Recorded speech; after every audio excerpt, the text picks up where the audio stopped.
بسم اللہ الرحمن الرحیم ان الحمد للہ نحمده ونستعینه ونستغفره من يهده اللہ فلا مضل له ومن يضلل فلا هادی له واشهد ان لا الہ الا اللہ وحدہ لا شریک له واشهد ان سیدنا ونبینا وحبیبنا وشفیعنا وقرۃ اعیننا محمد عبدہ ورسولہ صلی اللہ تبارک و تعالی علیہ وعلی آلہ واصحابہ وازواجہ وذریتہ وبارک وسلم تسلیما کثیرا اما بعد فاعوذ باللہ من الشیطان الرجیم بسم اللہ الرحمن الرحیم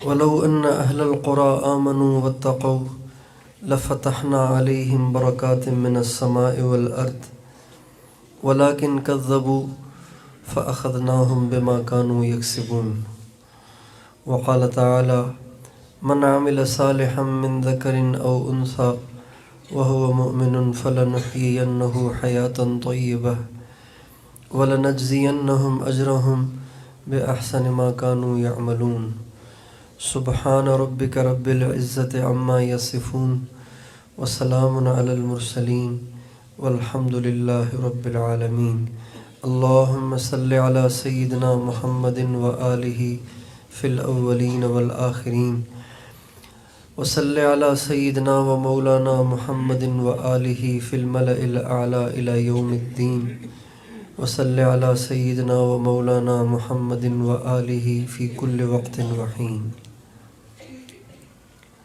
میرے محترم دوستو اور بزرگوں، انسان کی ہمیشہ یہ خواہش رہتی ہے کہ میری زندگی بھی خوشگوار ہو، اچھی ہو، میرے بچوں کی زندگی بھی خوشگوار ہو، اچھی ہو، اور عزت کی زندگی گزاریں، سکون کی زندگی گزاریں، عافیت کی زندگی گزاریں۔ یہ ہر انسان کی ایک فطری خواہش ہے، اور یہ خواہش اپنی ذات کے بارے میں بھی ہوتی ہے، اہل و عیال اور بچوں کے بارے میں بھی ہوتی ہے، لیکن انسان اپنی ناسمجھی سے اپنی زندگی، اپنے بچوں کی زندگی کو خوشگوار بنانے کے لیے پیسے اور مال کو ذریعہ سمجھتا ہے، اور یہ سمجھتا ہے کہ اگر پیسہ زیادہ ہوگا، مال زیادہ ہوگا تو عزت زیادہ ہوگی، سہولتیں زیادہ ہوں گی، کوئی بھی مسئلہ آ گیا تو پیسوں کو استعمال کر کے اس کو حل کر لیا کریں گے۔ ہر انسان کا نظریہ یہ بن چکا ہے، کفار کا نظریہ تو یہی ہے، مسلمانوں کا نظریہ بھی یہ بن چکا ہے کہ پیسہ ہو، مال ہو، دولت ہو، عہدہ ہو، شہرت ہو، یہ زندگی اچھی ہے۔ اپنے لیے بھی وہ اس کی تمنا کرتا ہے، اپنے اہل و عیال اور بچوں کے لیے بھی وہ یہی تمنا کرتا ہے، اس کے لیے بڑی کوششیں کرتا ہے، خود چاہے وہ ان پڑھ ہی کیوں نہ ہو، خود چاہے مزدور کیوں نہ ہو، غریب کیوں نہ ہو، کوشش ہوتی ہے کہ میرے بچے تو کسی بڑے اسکول میں پڑھ لیں، میرے بچے تو کسی بڑے کالج اور یونیورسٹی میں پڑھ لیں، چلو ہم نے کھیتی باڑی کر کے زندگی گزار ہی دی، بچے تو کم از کم عزت اور سکون کی روٹی کھا سکیں۔ یہ ہر انسان کے اندر کا نظریہ ہے، ہر انسان کے اندر کی سوچ ہے، ہر انسان کے اندر کے خیالات ہیں، اور یہی سمجھتا ہے۔ اور مگر ہم دیکھتے ہیں اپنے آس پاس، اپنے آگے پیچھے دیکھتے ہیں کہ جن ماں باپ نے اس نظریے کے تحت اپنے بچوں کو بڑے اسکولوں میں پڑھایا، بڑی یونیورسٹیوں میں پڑھایا اور ان کو دنیا دار بنایا، تو ساری زندگی انہوں نے کما کے اپنے بچوں کو پڑھایا، لیکن جو خوشگوار زندگی، جس خوشگوار زندگی کے وہ خواب دیکھتے تھے، وہ تو پوری نہ ہو سکی، اس لیے کہ ہماری تشخیص غلط ہو گئی، ہمارا تجزیہ غلط ہو گیا، ہماری سوچ غلط ہو گئی، کہ ہم یہ سمجھتے رہے کہ پیسہ آئے گا تو زندگی اچھی ہو جائے گی، مال آئے گا تو زندگی اچھی ہو جائے گی، بڑے بنگلے میں، اب تو ہم چھوٹے سے مکان میں رہتے ہیں، کچے مکان میں رہتے ہیں اور اینٹوں کے بنے ہوئے مکان میں رہتے ہیں جس پہ پلستر کرنے کی بھی گنجائش نہیں ہے۔ جب بڑے بنگلے میں رہنے لگیں گے تو زندگی خوشگوار ہو جائے گی، کسی بڑی کوٹھی میں رہنے لگیں گے تو زندگی خوشگوار ہو جائے گی۔ گاؤں میں زندگی بسر کی ہے، لیکن جب شہر میں جائیں گے نا، میاں چنوں کے بیچ میں جا کے مکان لیں گے، خانے وال میں لیں گے، اور اس سے بھی آگے کی بات کہ ملتان کے بیچ میں لیں گے اور کسی اچھی کالونی، کسی اچھی سوسائٹی میں مکان بنائیں گے، پھر ہوں گے مزے، پھر ہوگی زندگی خوشگوار۔ لیکن میرے دوستوں اور بھائیوں، اگر آپ اپنے ہی علاقے کے ان لوگوں کے احوال کو معلوم کریں جو آپ کے گاؤں کو اس وجہ سے چھوڑ گئے کہ چھوٹا سا گاؤں ہے، بڑی جگہ میں رہیں گے تو مزے کریں گے، اور وہ یہاں سے میاں چنوں شفٹ ہو گئے یا وہ ملتان شفٹ ہو گئے، انہوں نے بڑے بڑے بنگلے بنائے، بڑی بڑی کوٹھیوں میں جا کر رہنے لگے، زندگی تو ان کی بھی خوشگوار نہ ہو سکی۔ اس لیے کہ زندگی کا خوشگوار ہونا، اس کا تعلق مال کے ساتھ تو ہے ہی نہیں، پیسے کے ساتھ تو ہے ہی نہیں، دولت کے ساتھ تو ہے ہی نہیں، شہرت کے ساتھ تو ہے ہی نہیں، اس کا تعلق تو اللہ کی رضا کے ساتھ ہے، اللہ کی رضا کے ساتھ ہے۔ دل کا سکون پیسے سے نہیں آتا، دل کا سکون تو اس وقت آتا ہے جب اللہ راضی ہوتا ہے۔ اللہ جب راضی ہو جائے نا تو پھر کچے مکان میں بھی مزہ آتا ہے، اللہ راضی ہو جائے تو روکھی سوکھی میں بھی مزہ آتا ہے، اللہ راضی ہو جائے تو پھر پیٹ پہ پتھر بھی ہو تو بے سکونی نہیں ہوتی، سکون ہوتا ہے۔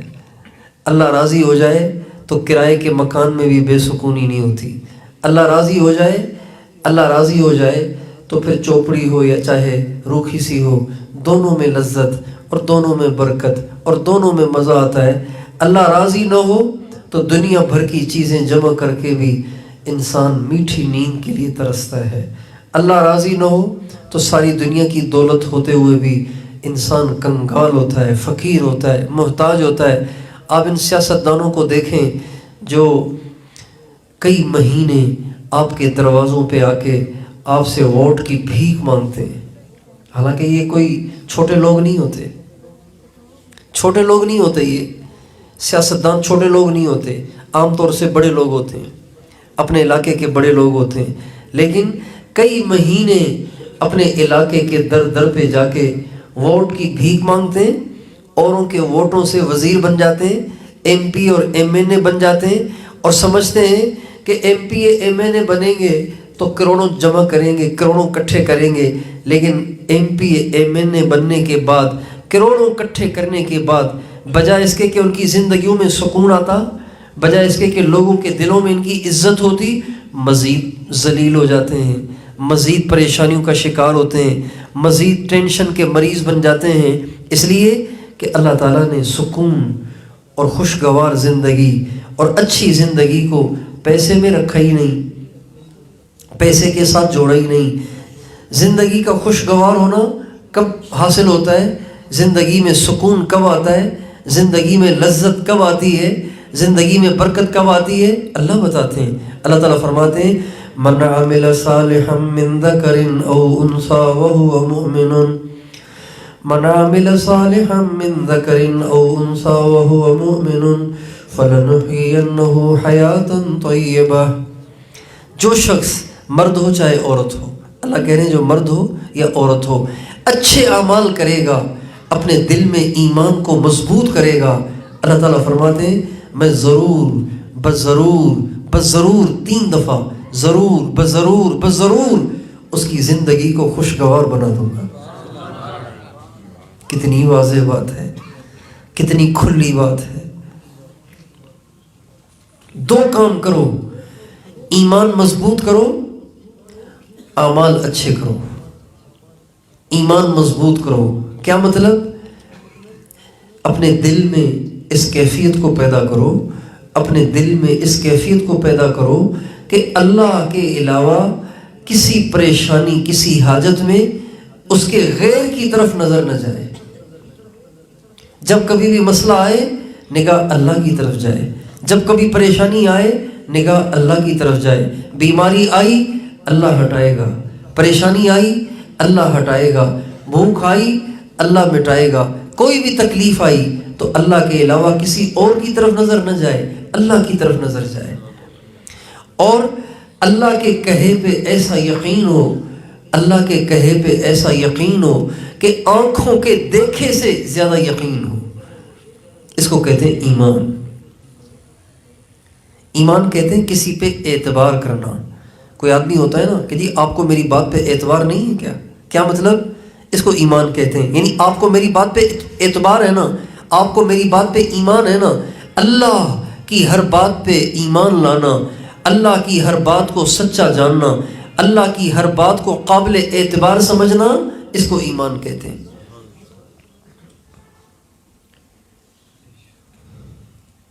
اللہ تعالیٰ فرماتے ہیں وَمَا أَنفَقْتُم مِّن شَيْءٍ فَهُوَ يُخْلِفُهُ. تم اللہ کے نام پہ جو خرچ کرو گے نا تو تمہارے اللہ کے نام پہ خرچ کرنے سے تمہارا مال گھٹے گا نہیں، اللہ تمہیں پھر دے دے گا. اب یہ ایسی بات ہے کہ بظاہر انسان کا دل اسے تسلیم نہیں کرتا.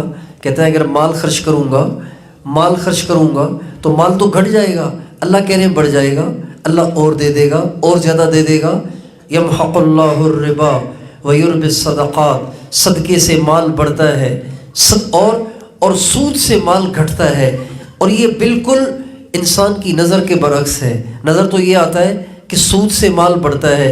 آپ نے کسی غریب محتاج کو 10,000 روپے قرضہ دیے اور اسے کہا 4 مہینے کے بعد مجھے 15,000 کر کے واپس کرنے. تم نے بظاہر دینے والا تو سمجھتا ہے کہ دے رہا ہوں 10، 4 مہینے کے بعد ملیں گے 15، تو مال بڑھ گیا. لیکن اللہ کہتے ہیں یمحق اللہ الربا. اگر تم سود میں مبتلا ہوئے اللہ تمہارے مال کو مٹا دے گا. وَيُرْبِ الصَّدَقَاتِ. اور صدقے سے اللہ مال کو بڑھاتا ہے. ہمارے نبی کا ارشاد ہے کہ میں قسم کھا سکتا ہوں کہ صدقے سے مال گھٹتا نہیں ہے بلکہ صدقے سے مال بڑھتا ہے. اس کو کہتے ہیں ایمان. اس بات کا دل میں اتر جانا، اس بات کو دل سے تسلیم کرنا، اس کا نام ہے ایمان. ہمارے نبی کے ایک صحابی ہیں حضرت خزیمہ. ایک دفعہ آپ علیہ السلام کی ایک شخص سے گھوڑے کے بارے میں بات چلی. وہ گھوڑا لے کر جا رہا تھا. آپ علیہ السلام کو وہ گھوڑا پسند آیا. آپ نے اس سے خریدنے کی بات کی. اس نے ریٹ طے کر لیا. آپ نے اس کو ڈن کر دیا. آپ گھر گئے پیسے لینے کے لیے. اس کو فرمایا تم صبر کر لو میں پیسے لے کے آتا ہوں. آپ علیہ السلام گھر چلے گئے پیسے لینے کے لیے. جب آپ واپس تشریف لائے تو وہ کافر تھا، اپنی بات سے مکر گیا. کہنے لگا کون سا سودا، کون سا گھوڑا، میں نے کوئی بات نہیں کی آپ سے، جائیں اپنا کام کرے. ہمارے نبی کو بالکل ہی اس نے جھٹلا دیا. اور پھر جب ہمارے نبی نے اپنی بات پہ اصرار کیا تو وہ کہنے لگا تو کوئی گواہ پھر لاؤ نا، اگر آپ سچے ہیں تو پھر کوئی گواہ پیش کرو. تو اب گواہ تو کوئی تھا نہیں. یہ تو معاملہ تھا ہمارے نبی کا اور اس یہودی کا. جب کوئی گواہ تھا ہی نہیں تو آپ کس کو پیش کرتے؟ پیچھے سے حضرت خزیمہ آ گئے. کہنے لگے، اس یہودی سے کہنے لگے میں گواہ ہوں اس بات کا کہ اللہ کے نبی نے آپ سے سودا کیا ہے. جب اس نے حضرت خزیمہ کی گواہی سنی تو وہ ایک دم گھبرا گیا کہ ارے یہ شاید کوئی آگے پیچھے سن رہے تھے، کوئی کھڑے ہوئے تھے اور میری ان پہ نظر نہیں پڑی. چنانچہ اس نے پیسے لیے، گھوڑا حوالے کیا اور دم دبا کے وہاں سے بھاگ گیا. جب وہ چلا گیا تو ہمارے نبی نے حضرت خزیمہ سے کہا خزیمہ تم نے کیسے گواہی دے دی جبکہ تم تو موجود ہی نہیں تھے؟ تو حضرت خزیمہ کہنے لگے یا رسول اللہ آپ آسمان کی باتیں سناتے ہیں، ہم اس پہ یقین کر لیتے ہیں، یہ تو زمین کی بات تھی. تو بے شک میں موجود نہیں تھا لیکن آپ جب کہہ رہے تھے تو بات پکی ہے، یہ تو آنکھوں کے دیکھے سے زیادہ پکی ہے. چنانچہ آپ نے خوش ہو کے حضرت خزیمہ سے فرمایا، آپ نے فرمایا من شہد لہو خزیمہ فشہادتہ لہو کفاء. ویسے تو ہر معاملے میں 2 گواہوں کی گواہی معتبر ہوتی ہے، لیکن آج کے بعد میں اکیلے خزیمہ کی گواہی کو 2 گواہوں کے برابر قرار دیتا ہوں. اس کو ایمان کہتے ہیں. اللہ نے جو کہا، اللہ کے نبی نے جو کہا، اس پر آنکھوں کے دیکھے سے زیادہ یقین کرنا، اس کا نام ایمان ہے۔ یہ یقین بنانا، یہ ایمان بنانا۔ ہمارے نبی نے جہنم کی خبر دی، اس کا یقین کرنا۔ ہمارے نبی نے جنت کی خبر دی، اس کا یقین کرنا۔ ہمارے نبی نے یہ اس بات کو واضح فرمایا ہے کہ جب تم مر جاؤ گے تو تمہیں ایک دن قبروں سے اٹھایا جائے گا اور تم سے حساب لیا جائے گا، اور تمہارے اچھوں کو جنت میں داخل کیا جائے گا، تمہارے بروں کو جہنم میں داخل کیا جائے گا۔ واللہ لتموتن ثم لتبعثن ثم لیدخلن المحسن الجنت والمسیء النار۔ اچھے لوگ جنت میں جائیں گے، برے لوگ جہنم میں جائیں گے، اور پھر محشر کا میدان قائم ہوگا، اللہ کا عرش اترے گا، اللہ جلوہ افروز ہوں گے، ہر ایک کا الگ الگ حساب ہوگا۔ پوری زندگی اس نے جو اچھائیاں کی ہوں گی وہ بھی سامنے آ جائیں گی، جو برائیاں کی ہوں گی وہ بھی سامنے آ جائیں گی۔ ہر چیز کو کھول کے رکھا جائے گا، اور پھر ترازو کو قائم کیا جائے گا۔ ایک پلڑے میں اچھائیوں کو رکھا جائے گا، ایک پلڑے میں برائیوں کو رکھا جائے گا، اور اسے تولا جائے گا۔ جس کی اچھائیاں بڑھ گئیں وہ جنت میں جائے گا، جس کی برائیاں بڑھ گئیں وہ جہنم میں جائے گا۔ اور پھر قیامت کے دن اعمال نامے اڑیں گے، جس کے دائیں ہاتھ میں آئیں گے وہ خوش ہو جائے گا، اس کے لیے گویا جنت کا فیصلہ ہو جائے گا، اور جس کے بائیں ہاتھ میں اعمال نامہ آئے گا وہ جہنم میں جائے گا، یہ گویا اس کے لیے جہنم کا پیغام ہوگا، جہنم کا ٹکٹ ہوگا۔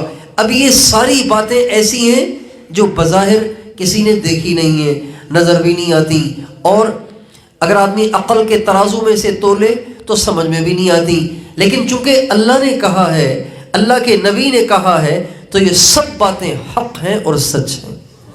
اس کو ایمان کہتے ہیں، اس کو ایمان کہتے ہیں۔ اب جب آدمی ایمان، اپنے دل میں ایمان کو مضبوط کرے گا تو یہ سب نظریے اور یہ سب عقیدے اس سے ایک زندگی کا مطالبہ کریں گے۔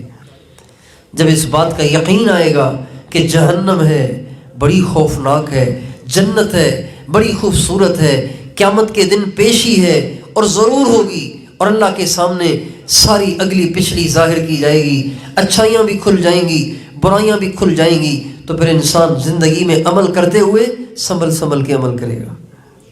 بھئی ایسا عمل تو نہ کروں نا جو قیامت کے دن کھلے تو بدنامی ہو۔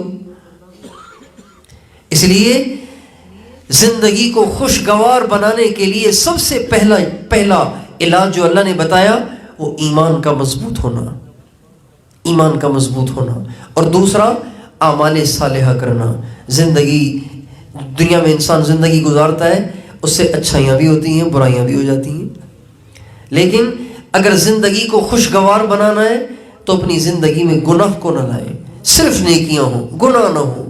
گناہ زبان سے ہوتا ہے، گناہ نگاہوں سے ہوتا ہے، گناہ کانوں سے ہوتا ہے، گناہ ہاتھوں سے ہوتا ہے، گناہ پاؤں سے ہوتا ہے، اور گناہ شرمگاہ سے ہوتا ہے۔ انسان کا سارا وجود ایک مشین ہے، اس سے اچھے اعمال بھی نکلتے رہتے ہیں، برے اعمال بھی نکلتے رہتے ہیں۔ اگر زندگی سے، اگر جسم سے نکلنے والے اعمال برے ہوں گے، اللہ کو ناراض کرنے والے ہوں گے، تو زندگی خوشگوار نہیں ہوگی، چاہے کتنا زیادہ پیسہ ہو۔ اور اگر زندگی میں جسم سے نکلنے والے اعمال اچھے ہوئے، چاہے ایک کوڑی آپ کے پاس نہ ہو، اللہ آپ کی زندگی کو خوشگوار کر دے گا۔ اعمال اچھے ہوں، زندگی میں گناہ نہ ہوں۔ آج ہم لوگ سمجھتے ہیں کہ زندگی تو چاہے جیسی کیسی گزار لیں، حرام حلال کی تمیز بھی نہ ہو، جائز ناجائز کی تمیز بھی نہ ہو، اور اللہ خوشیاں بھی دے دے، اللہ سکون بھی دے دے، برکتیں بھی دے دے۔ میرے دوستوں، ایسے کبھی بھی نہیں ہوگا۔ انسان کی زندگی میں جو گناہ ہے، گناہ یہ اس کی زندگی کو بے مزہ کر دیتے ہیں۔ جیسے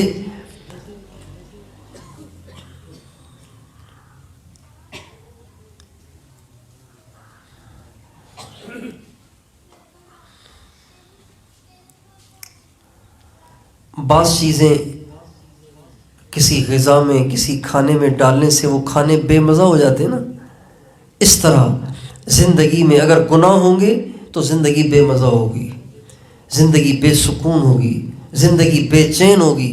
لیکن اگر زندگی سے گناہ نکل جائیں تو سکون ہی سکون ہے۔ ہر گناہ جو انسان کے جسم سے صادر ہوتا ہے وہ انسان کے لیے پریشانیاں کھڑی کرتا ہے، انسان کے لیے حالات کو کھڑا کر دیتا ہے، انسان کے لیے مسائل کو کھڑا کر دیتا ہے۔ کبھی بھی ایسے نہیں ہوتا کہ انسان اللہ کی کوئی نافرمانی کرے، اللہ کی نافرمانی کرے اور اس کا کوئی اثر ہی ظاہر نہ ہو، ایسے کبھی نہیں ہوتا۔ سورج کے نکلنے سے دن آ کے رہتا ہے، سورج کے ڈوبنے سے رات آ کے رہتی ہے، اسی طرح گناہوں سے بے سکونی آ کے رہتی ہے، گناہوں سے پریشانیاں آ کے رہتی ہیں، گناہوں سے مسائل آ کے رہتے ہیں، گناہوں سے مصائب آ کے رہتی ہیں جب انسان گناہ کرتا ہے۔ اس لیے زندگی کو خوشگوار پیسے سے نہیں بنایا جا سکتا، مال سے نہیں بنایا جا سکتا، دھن دولت سے، تجارت سے، وزارت سے، شہرت سے نہیں بنایا جا سکتا، بلکہ زندگی کو خوشگوار کرنے کے لیے اپنی زندگی سے چھانٹ چھانٹ کر، چن چن کر ہمیں گناہوں کو نکالنا پڑے گا۔ سوشل میڈیا کا زمانہ ہے، بڑے بڑے موبائل ہر گھر میں آ گئے ہیں، ہر جیب میں آ گئے ہیں، اتنی گناہوں کی فضا بن گئی ہے، ایسا گناہوں کا ماحول بن گیا ہے، ایسا بے حیائی کا ماحول بن گیا ہے کہ بڑے بڑے پکے دیندار بھی حرام کاریوں سے نہیں بچ پا رہے۔ یہی وجہ ہے کہ ہمارے حالات بھی دن بدن بد سے بدتر ہوتے چلے جا رہے ہیں۔ مہنگائی بڑھ رہی ہے، محبتیں کم ہو رہی ہیں، بدامنی بڑھ رہی ہے، بے سکونی بڑھ رہی ہے، بیماریاں بڑھ رہی ہیں، آئے دن کوئی مسئلہ، آئے دن کوئی مسئلہ، اجتماعی مسائل الگ ہیں، ذاتی مسائل الگ ہیں، گھریلو مسائل الگ ہیں، خاندانی مسائل الگ ہیں، مسائل ہی مسائل ہیں، ایک ٹینشن سے جان چھوٹتی ہے ایک اور کھڑی ہوتی ہے۔ اس کے سوا کوئی وجہ نہیں ہے کہ ہماری زندگیوں میں گناہوں کی بہتات ہو گئی ہے، گناہ بڑھ گئے ہیں۔ پہلے علاقوں میں ایک ایک سینما ہوتا تھا، ایک ایک سینما ہوتا تھا، تو جو معاشرے کے گندے لوگ ہوتے تھے وہ چلے جاتے تھے، جا کے فلم دیکھ کے آ جاتے تھے۔ معاشرے کے گندے لوگ، جو لوگ چاہتے بھی تھے لیکن خاندانی شریف تھے اور لوگ ان کو اچھا سمجھتے تھے، شرمیلے طبیعت کے تھے، حیادار طبیعت کے تھے، تو ان کو دل چاہنے کے باوجود بھی سینما دیکھنے کی مجال نہیں ہوتی تھی۔ لیکن اب تو ہر جیب میں سینما آ گیا ہے، اور سینماؤں میں وہ کچھ نہیں تھا جو آج موبائلوں میں آ گیا ہے۔ مرد بھی اس میں مبتلا ہو گئے ہیں، عورتیں بھی اس میں مبتلا ہو گئی ہیں، اور یہی وہ برائیاں ہیں جو ہمارے لیے مصیبتوں کی بارش برسنے کا سبب ہے، پریشانیوں کا سبب ہے۔ اگر ہم چاہتے ہیں اللہ ہماری پریشانیاں دور کر دے، ہمارے مسائل کو حل کر دے، ہماری تنگیاں ختم کر دے، آپس میں نفرتوں کو محبتوں سے بدل دے، تو یہ بات ضروری ہے کہ ہم ان سارے گناہوں سے توبہ طائب ہو جائیں، ایمان مضبوط کریں، اعمال کو ٹھیک کریں، گناہوں سے توبہ کریں۔ دیکھیں اللہ کیسے زندگی میں سکون دیتا ہے، اللہ کیسے ہمارے مسائل کو حل کرتا ہے۔ لوگ ہر مسئلے کے لیے وظیفے ڈھونڈتے پھرتے ہیں، اور ہر ایک اپنی پریشانیوں کی وجہ اوروں کو ٹھہراتا ہے، حالانکہ پریشانیوں کی وجہ، کسی کی پریشانیوں کی وجہ کوئی اور نہیں ہوتا، انسان خود ہوتا ہے۔ اس لیے میرے دوستو، میں بھی آپ بھی اس کی نیت کریں، اپنے ایمان کو مضبوط کریں، اللہ کی عظمت اور کبریائی کو اپنے دلوں میں بٹھائیں، اللہ کی باتوں کا یقین کریں، اور اپنی زندگی میں غور کریں، اپنی زندگی سے چن چن کر اللہ کی نافرمانیاں نکالیں۔ ہماری زندگی میں کوئی گناہ نہ ہو، نہ کبیرہ گناہ ہو نہ صغیرہ گناہ ہو۔ جس کی زندگی میں گناہ ہے وہ پریشانیوں سے بچ نہیں سکتا۔ اللہ تعالیٰ فرماتے ہیں وَلَنُذِيقَنَّهُم مِّنَ الْعَذَابِ الْأَدْنَىٰ دُونَ الْعَذَابِ الْأَكْبَرِ۔ جب انسان نافرمانیاں کرتے ہیں، اللہ تعالیٰ فرماتے ہیں ہم جہنم میں ڈالنے سے پہلے دنیا ہی میں ان کو چھوٹی چھوٹی تکلیفیں بھیجتے ہیں، اور ان تکلیفوں کے بھیجنے کا مقصد یہ ہوتا ہے لعلہم یرجعون، تاکہ یہ لوگ واپس آئیں، اللہ کی طرف لوٹ جائیں، اللہ پاک کی طرف رجوع کر لیں۔ اس لیے پریشانیاں آتی ہیں۔ تو گناہ کرنے والا اللہ پاک کی طرف سے آنے والے حالات سے بچ نہیں سکتا، چاہے وہ کتنا دفاعی نظام اپنا مضبوط کر لے، لیکن جب تک وہ توبہ نہیں کرے گا اللہ کی طرف سے آنے والی پریشانیوں سے بچ نہیں سکے گا۔ ہم سے پہلی قوموں کے اللہ تعالیٰ نے قرآن پاک میں واقعات سنائے ہیں، آدم علیہ السلام سے لے کر چل سو چل آج تک، ہمارے نبی کے زمانے تک جتنی پہلے قومیں آئیں ان تمام قوموں کے موٹے موٹے واقعات اللہ نے، جو معروف قومیں ہیں ان کے واقعات کو اللہ نے قرآن پاک میں سنایا ہے، اور ساری قوموں کا انجام میں بد سنا کے اللہ فرماتے ہیں وَكُلًّا أَخَذْنَا بِذَنبِهِ، ان سب کو ہم نے جو ذلیل کیا، ان سب کو جو ہم نے پکڑا ان کے گناہوں کی وجہ سے آج جس وجہ سے قومیں ذلیل ہوتی ہیں، جس وجہ سے افراد ذلیل ہوتے ہیں، جس وجہ سے قوموں پہ عذاب آتے ہیں، قوموں پہ حالات آتے ہیں، قوموں پہ پریشانیاں آتی ہیں، آج وہ سارے اسباب امت مسلمہ نے جمع کر لی۔ یہ تو حضور نبی کریم صلی اللہ علیہ وسلم کی دعائیں نہ ہوتی تو سچ پوچھیں ہم بندر اور خنزیر بن چکے ہوتے۔ اتنی ڈھیل اللہ تعالیٰ نے ہم سے پہلے پیچھے کسی امت کو نہیں دی۔ تھوڑی سی نافرمانی کرتے تھے، ایک گناہ میں مبتلا ہوتے تھے، 2-4 دفعہ انہیں نبی سمجھاتا، نہیں سمجھتے تھے، اللہ ان کو پکڑ لیتے تھے۔ لیکن صدیاں ہو گئی ہیں اس امت کو بگڑے ہوئے، صدیاں ہو گئی ہیں مسلمان کو نماز چھوڑے ہوئے، صدیاں ہو گئی ہیں مسلمانوں کی عورتوں کے بے پرد ہوئے، صدیاں ہو گئی ہیں مسلمانوں کی نوجوان نسل کے آوارہ اور عیاش ہوئے، لیکن اللہ پاک کی طرف سے وہ پکڑ نہیں آ رہی جو پچھلی قوموں پہ آئی تھی۔ یہ حضور نبی کریم صلی اللہ علیہ وسلم کی دعاؤں کا نتیجہ ہے کہ اللہ ہمیں مزید ڈھیل دے رہا ہے، مزید ڈھیل دے رہا ہے، مزید ڈھیل دے رہا ہے۔ لیکن دوستو اللہ پاک کی پکڑ سے بچا نہیں جا سکتا، اس لیے کہ اگر دنیا میں پکڑ نہ آئی تو مرنے کے بعد تو پھر جہنم ہے، مرنے کے بعد تو آگ ہے، اور زندگی پہ کوئی بھروسہ نہیں ہے۔ کسی انسان کو اس کا یقین نہیں ہے کہ میں کل تک زندہ رہوں گا۔ بہت سے لوگ شام کو ہوتے ہیں صبح کو نہیں ہوتے، صبح کو ہوتے ہیں شام کو نہیں ہوتے۔ اس لیے انسان کی خیر اسی میں ہے کہ توبہ طائب ہو کر اللہ سے صلح کر لے اور اپنی زندگی کو ٹھیک کر لے، ایمان کو مضبوط کر لے، اعمال کو ٹھیک کر لے اور گناہوں سے توبہ طائب ہو جائے۔ تو کیا خیال ہے آپ سارے بھائی توبہ کرتے ہیں انشاءاللہ؟ پلے باندھ لیں اس بات کو کہ پریشانیاں گناہوں کا نتیجہ ہیں۔ ہر آدمی سمجھتا ہے کہ جی میں تو کیا کرتا ہوں، میں تو کچھ بھی نہیں کرتا ہوں، نہ میں جوا کھیلتا ہوں، نہ میں زنا کرتا ہوں، نہ میں شراب پیتا ہوں، تو میں تو کچھ بھی نہیں کرتا ہوں۔ لیکن راہ گزرتے ہوئے کسی ماں بیٹی پہ جو نگاہ پڑتی ہے وہ بھی تو گناہ ہے۔ اوروں کے بارے میں زبان درازیاں کرنا یہ بھی تو گناہ ہے، اوروں پہ تنقید کرنا یہ بھی تو گناہ ہے، اوروں پہ تبصرے کرنا یہ بھی تو گناہ ہے، ماں سے اونچی آواز میں بات کرنا یہ بھی تو گناہ ہے، بیوی سے بدتمیزی کرنا یہ بھی تو گناہ ہے، باپ سے اونچی آواز میں بات کرنا یہ بھی تو گناہ ہے، اپنے رشتہ داروں سے تعلق توڑنا یہ بھی تو گناہ ہے، نمازیں نہ پڑھنا یہ تو بہت بڑا گناہ ہے۔ ایک دوست آئے، کہنے لگے جی میں بہت پریشان ہوں۔ میں نے کہا کیا پریشانی ہے؟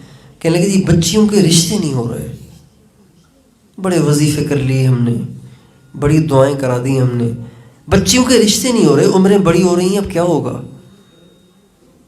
میں نے کہا آپ توبہ کر لیں، اللہ سے معافی مانگ لیں، اللہ آپ کے مسئلے کو حل کر دے گا۔ کہنے لگا میں کیا کرتا ہوں، کون سا گناہ کرتا ہوں میں کہ آپ مجھے توبہ کرنے کو کہہ رہے ہیں؟ ماشاءاللہ میں نماز پڑھتا ہوں، میری بچیاں بھی نماز پڑھتی ہیں، اور میرے گھر میں ماشاءاللہ میری بچیاں قرآن بھی پڑھتی ہیں، نماز بھی پڑھتی ہیں، اور میری فلاں بچی نے قرآن پڑھ لیا، فلاں بچے نے حفظ کر لیا۔ تو میں نے کہا آپ کے گھر میں کیبل ہے؟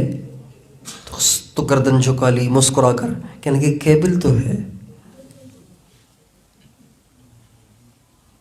تو میں نے کہا وہ گناہ نہیں ہے؟ اب جواب ندارت، جواب نہیں ہے۔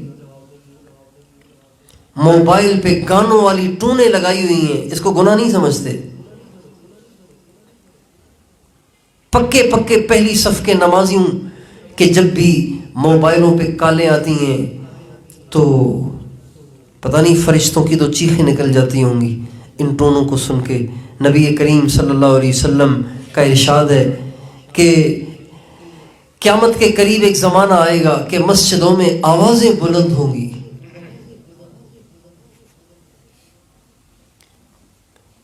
حضرت عبداللہ بن عمر رضی اللہ عنہ ایک دفعہ جا رہے تھے تو کہیں سے ان کو میوزک کی آواز سنائی دی، ڈھول کی، میوزک کی، بانسری کی آواز سنائی دی. تو انہوں نے فوراً کانوں میں انگلیاں دے دیں. خادم سے کہا ذرا چیک کرنا اب آ رہی ہے آواز. ہر تھوڑی دیر کے بعد کہتے ذرا بتاؤ اب آ رہی ہے آواز. جب انہوں نے کہا کہ اب نہیں آ رہی تو کانوں سے انگلیاں نکال لیں. پھر کہنے لگے میں اللہ کے نبی کے ساتھ ایک دفعہ جا رہا تھا تو ایسے ہی کہیں سے میوزک کی آواز آ رہی تھی، اللہ کے نبی نے اپنے کانوں میں انگلیاں دے دی تھی. کوئی گھر میوزک سے بچا ہوا نہیں ہے.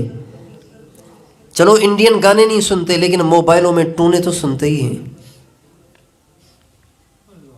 اس لیے اگر ہم چاہتے ہیں کہ اللہ پاک ہمارے مسائل کو حل کر دے، پریشانیوں کو ختم کر دے، تو چھانٹ چھانٹ کے اپنی زندگی سے گناہوں کو ایسے نکالیں جیسے سر سے جوئیں نکالی جاتی ہیں. چن چن کے نکالیں. میرے دوستو، گناہوں کے ہوتے ہوئے ہماری زندگیاں خوشگوار بن ہی نہیں سکتی. گناہوں کے ہوتے ہوئے ہماری زندگیوں میں محبت اور الفت آ ہی نہیں سکتی. آج سے 40-50 برس پہلے چلے جائیں، بچوں میں ماں کا ایک احترام ہوتا تھا، تقدس ہوتا تھا، باپ کا ایک احترام ہوتا تھا. بچے باپ کے سامنے بولتے ہی نہیں تھے.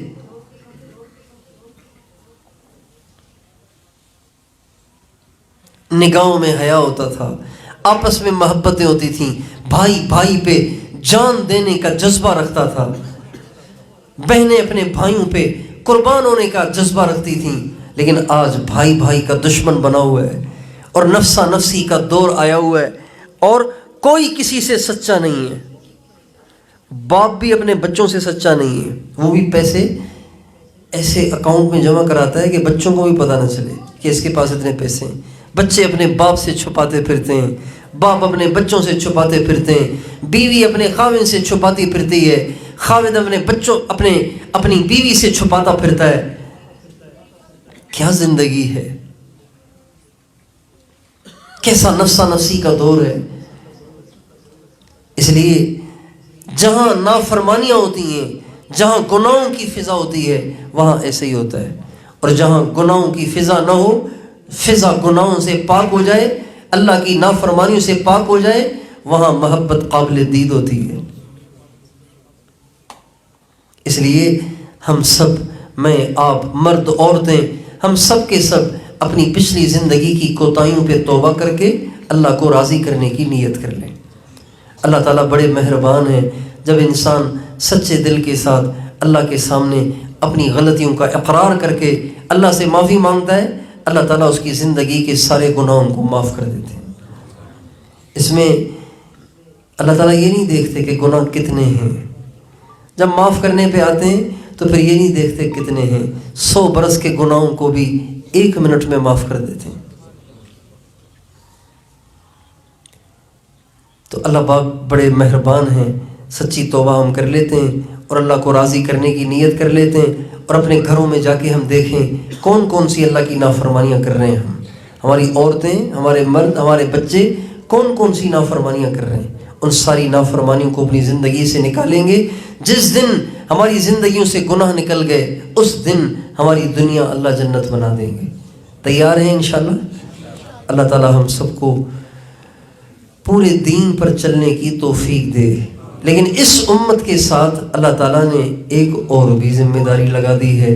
وہ یہ ہے کہ چونکہ پچھلے زمانے میں انسانوں کو ہدایت پہ لانے کے لیے، سیدھے راستے پہ لانے کے لیے انبیاء علیہم السلام تشریف لاتے تھے. اب چونکہ ہمارے نبی آخری نبی ہیں، کسی نبی نے نہیں آنا، لہٰذا اور لوگوں کو دعوت دے کر، اور لوگوں کو سمجھا بجھا کر ان کو سیدھے راستے پہ ڈالنا، ان کو یہ والی ساری بات سمجھانا اور بتانا، یہ بھی ہماری ذمہ داری ہے. یہ دونوں ہماری ذمہ داریاں ہیں. ہمارا اپنی ذات کے اعتبار سے بھی دین پہ چلنا، اوروں کو دین پہ لانے کے لیے محنت اور کوشش کرنا کہ سب نمازی ہوں، سب پرہیزگار ہوں، سب اللہ والے ہوں، سب برائیوں سے بچے ہوئے ہوں، اس کی محنت اور کوشش کرنا یہ بھی آپ کی میری ہر مسلمان کی ذمہ داری ہے۔ یہ جو چھوٹے چھوٹے علاقے ہوتے ہیں نا، چھوٹی چھوٹی بستیاں ہوتی ہیں، ان میں دین کا ماحول بنانا بہت آسان ہوتا ہے، بہت آسان ہوتا ہے۔ ہمارے ایک دوست ہیں ماشاءاللہ، بہاولپور کے علاقے میں ایک گاؤں میں رہتے ہیں۔ انہوں نے اپنے گاؤں میں محنت کی، مردوں کی منت سماجت، عورتوں کے ذریعے سے منت سماجت کرتے کرتے کرتے کرتے ایک عرصہ لگا، 6 مہینے لگے ان کو۔ 6 مہینے کے اندر اندر سارے گاؤں کو انہوں نے نمازی بنا دیا، کوئی بے نمازی نہیں گاؤں میں۔ کیونکہ نماز پڑھنے میں خرچہ تو ہوتا نہیں کہ کوئی کہے جی میں تو غریب آدمی ہوں، میں کیسے نماز پڑھوں، خرچہ تو ہوتا نہیں، مفت کی نماز ہے۔ کتنی خوش قسمتی ہے یہ ہماری کہ اللہ تعالیٰ مفت میں اپنے دربار میں حاضری کی اجازت دے دیتا ہے۔ آپ بادشاہوں سے ملنے جائیں، آپ کو پتہ چل جائے گا کہ بڑے لوگوں سے ملنا کتنا مشکل ہے۔ جو سب سے بڑا ہے اس نے اپنی ملاقات کو کتنا آسان کر دیا ہے۔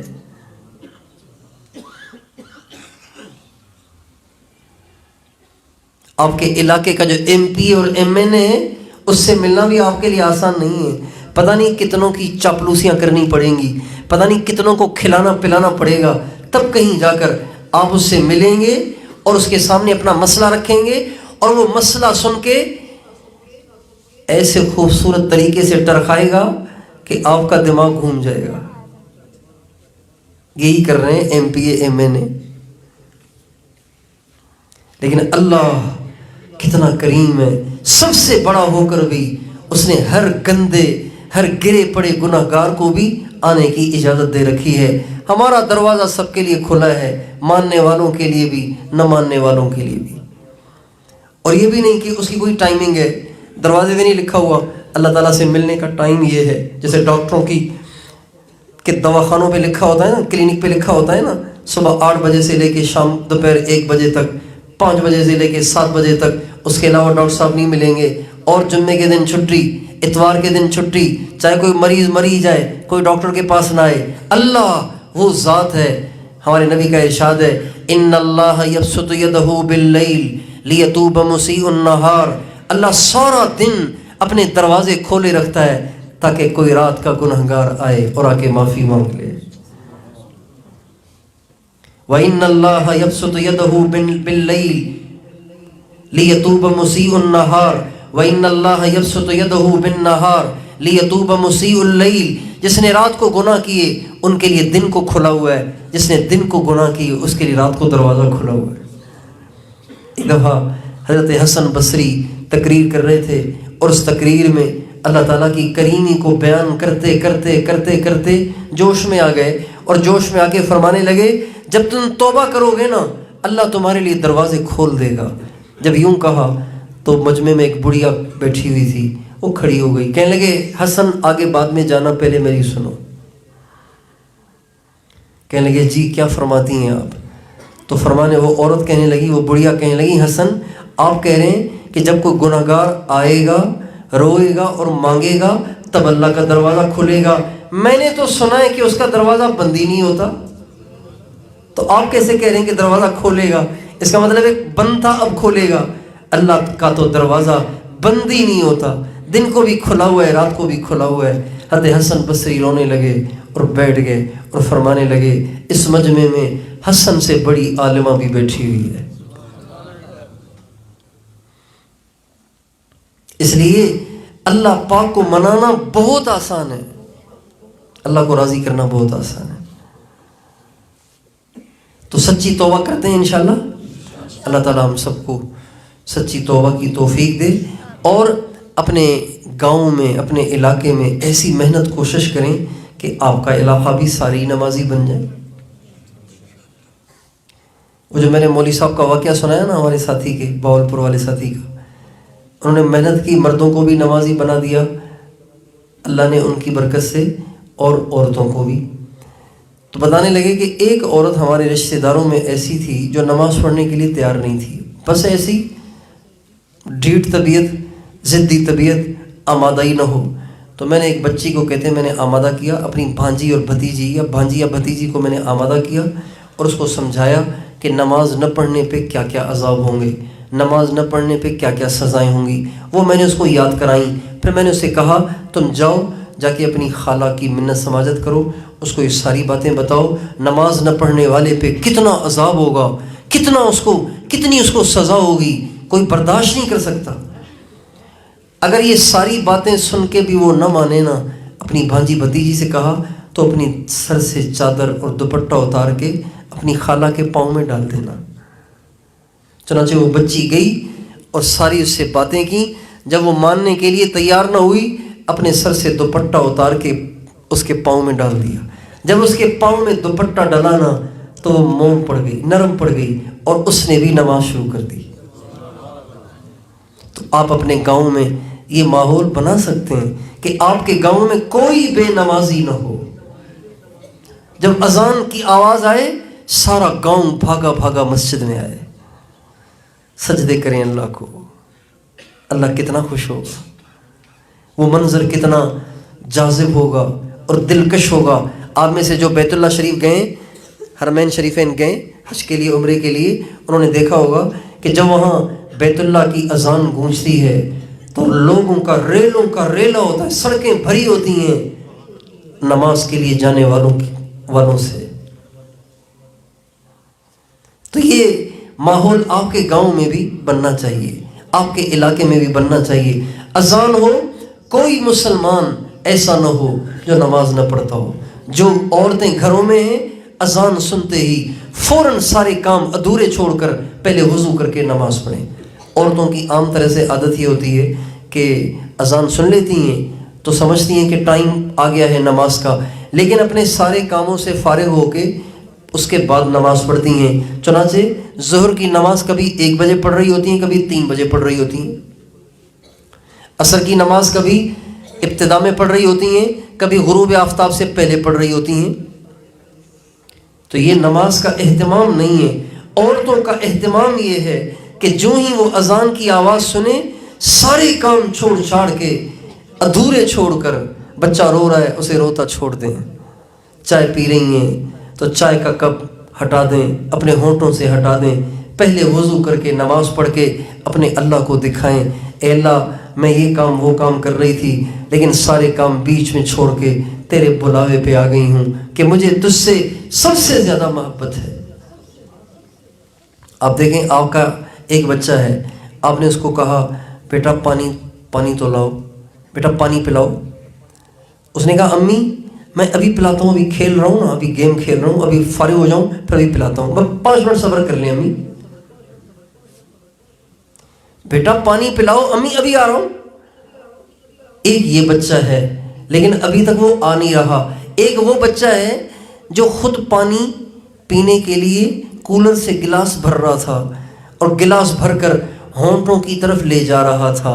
جو ہی آپ کی آواز کان میں پڑی تو اس نے اس گلاس کو اپنے ہونٹوں پہ نہیں رکھا بلکہ بھاگا بھاگا آیا، امی پہلے آپ پئیں۔ بتائیے آپ کا دل کتنا خوش ہوگا، آپ کے دل سے اس کے لیے کتنی دعائیں نکلیں گی۔ بالکل اسی طرح، اس سے کہیں زیادہ اللہ خوش ہوتے ہیں جب اذان سن کر مسلمان اپنے کام ادھورے چھوڑ کر مسجد میں آ کے سجدہ کرتا ہے۔ پکے نمازی بھی اذان سن کے کہتے ہیں اچھا ابھی 20 منٹ ہیں، چلے جائیں گے تھوڑی دیر کے بعد۔ کرتے کبھی رکعتیں چلی جاتی ہیں، کبھی جماعتیں چلی جاتی ہیں، اور تکبیر اولیٰ تو ویسے ہی نکلتی رہتی ہے۔ تو اس لیے اپنے گھروں میں، اپنی بستی میں، اپنے علاقے میں ایسی محنت اور کوشش کریں کہ کوئی مسلمان بے نمازی نہ رہے۔ تو وہ اپنے سارے گاؤں کو نمازی بنائیں گے، ساری عورتوں کو باپرد بنائیں گے۔ عورتیں بھی نیت کر لیں انشاءاللہ ہم ساری زندگی پردہ دار ہو کر گزاریں گی۔ کیا ہماری عورتیں یہ نہیں چاہتی کہ کل قیامت کے دن اللہ تعالیٰ ان کا حشر اماں خدیجۃ الکبریٰ، حضرت فاطمۃ الزہرا، حضرت اماں عائشہ رضی اللہ عنہا کے ساتھ کرے؟ اگر یہ چاہتی ہیں کہ ان کا حشر کل قیامت کے دن ان مقدس عورتوں کے ساتھ ہو تو ان کے نقش قدم پہ چلنا پڑے گا، ان کو برقعے اوڑھنے پڑیں گے، حیادار بننا پڑے گا، پردہ دار بننا پڑے گا، پکی نمازن بننا پڑے گا، قرآن پاک کی تلاوت کی پابندی کرنی پڑے گی، غیبتوں سے توبہ کرنی پڑے گی، برائی بدکاری سے اپنے آپ کو بچانا پڑے گا، پاک بازی کی زندگی گزارنی پڑے گی، تب جا کے ان کے ساتھ حشر ہوگا پھر۔ اور ہمارے نوجوانوں کو انٹرنیٹ سے بچائیں۔ ہر زمانے میں کوئی فتنہ ہوتا ہے، ہر زمانے میں کوئی فتنہ ہوتا ہے جس سے انسان کا دین کمزور ہوتا ہے۔ ہر زمانے کا الگ فتنہ ہے۔ ہمارے دور کا سب سے بڑا فتنہ وہ انٹرنیٹ ہے، سب سے بڑا فتنہ فیس بک ہے، یوٹیوب ہے، ٹک ٹاک ہے۔